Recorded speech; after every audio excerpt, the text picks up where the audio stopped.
Assalamualaikum warahmatullahi wabarakatuh. Alhamdulillahirabbil alamin wassalatu wassalamu ala asyrafil anbiya'i wal mursalin wa ala alihi wa sahbihi ajmain amma ba'du. Dina hikayat sarajengna insyaallah sim abdi bade ngahikayatkeun hiji hikayat anu mana nerangkeun dina masalah kautamaan malam nisfu Sya'ban. Dihikayatkeun dina hiji waktos Nabi Isa nuju aya dina perjalanan. Pas nuju mapah-mapah ieu Nabi Isa ningali kana hiji gunung nu mana eta gunung teh gunung anu luhur kacida. Teras Nabi Isa mapah ka eta gunung, ceuk urang mah naon mendaki gunung. Naik ka eta gunung duy ka alhamdulillah nyampe ka ujung gunungna. Atanapi ka puncakna. Teras pas nuju mapah-mapah kitu di puncak gunung, ieu Nabi Isa ningali hiji batu. Nu mana ieu batu teh batu ageng. Batu ageng bari ayeuna warnana bodas pisan. Bahkan bodasna ge leuwih bodas tinimbang bodasna cai susu. Pokona mah lamun misalkan ieu batu aya di zaman urang jigana geus dijieun batu ali ya. Saking ku bodas-bodasna eta batu bari gede. Teras eta Nabi Isa teras mapah bari ayeuna ningali kana eta batu saking ku aneh-anehna batu jeung bagus-bagusna eta batu. Sabada ayeuna Nabi Isa ningali eta batu da sabab dina hatina ngarasa anehnya, ngarasa kaget, Allah maparin wahyu, nurunkeun wahyu ka Nabi Isa. Saur Allah, "Nah anjeun hayang teu ningalikeun kaula kana anu leuwih aneh tinimbang eta batu?" Nu mana ieu Nabi Isa karak ningali batu anu gede bari bodas kitu geus ngarasa aneh. Walaran Nabi Isa sumuhun Gusti, kaula hayang ningali perkara anu leuwih aneh tinimbang eta batu anu bodas. Sabadana kitu teras eta batu tiba-tiba beulah nya. Batu anu bodas eta teh tiba-tiba beulah. Pas eta batu beulah ternyata dina jero batu gede anu bodas teh aya hiji aki-aki.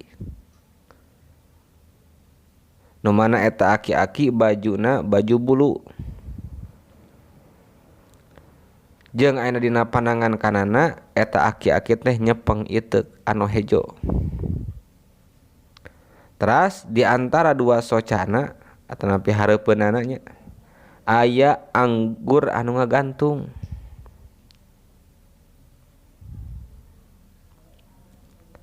Tabari aki-aki eta teh keur kayaan ayeuna nangtung keur salat ka Gusti Allah.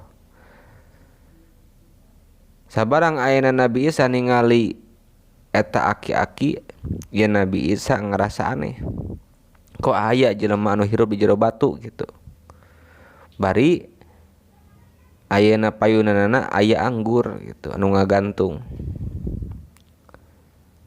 Teras ieu Nabi Isa naros ka eta aki-aki anu mana aki-aki aya dina jero batu teh ya.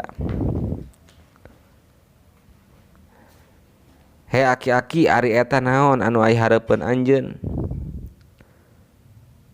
Anu ngagantung teh cek aki-aki ieu anggur. Anu mana ieu anggur unga dinten buahan. Tah kaula bisa hirup di ieu batu kusabab kaula dirizkian ku Allah ku eta anggur. Kaula teh unga dinten ngamam eta anggur anu jadi payuneun ayeuna soca kaula. Teras saur Nabi Isa ti iraha anjeun ibadah ka Gusti Allah dina ieu jero batu. Cek eta aki-aki ngawaler kaula geus ibadah dina ieu batu salami 400 tahun lamina.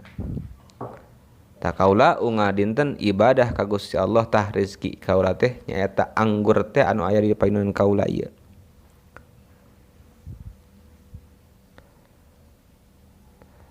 Teras sabada ti kitu ieu Nabi Isa unjukkan ka Gusti Allah, ya Allah,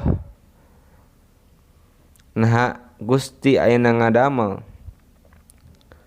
perkara atanapi padamlan anu leuwih utama tinimbang ieu aki-aki anu ibadah 400 tahun. Anu leuwih hebat, anu leuwih gede ganjaranana. Saur Allah, aya Nabi Isa saha teh nyaeta anu leuwih utama tinimbang ieu aki-aki anu ibadah 400 tahun engke bakal aya ti umatna Kangjeng Rasulullah sallallahu alaihi wasallam. Nu mana eta umatna Kangjeng Rasul bakal mangih kana bulan Sya'ban, teras dina malam nisfu Sya'ban eta umatna Kangjeng Rasul bakal ngalaksanakeun salat. Nu mana eta salat teh leuwih utama tinimbang ibadah ieu aki-aki anu 400 tahun. Tas ngawaler Nabi Isa, ya Allah, hayang teuing kaula jadi umatna Kangjeng Rasulullah sallallahu alaihi wasallam. Tah jadi lamun urang jadi malam nisfu Sa'ban netepan 2 rakaat bade berah rakaat wae eta mah nya atanapi netepan tasbih. Tah salat urang eta leuwih utama, leuwih afdol tinimbang aki-aki tadi anu ibadahna dina jero batu bari lamina 400 tahun. Wallahu a'lam bishawab.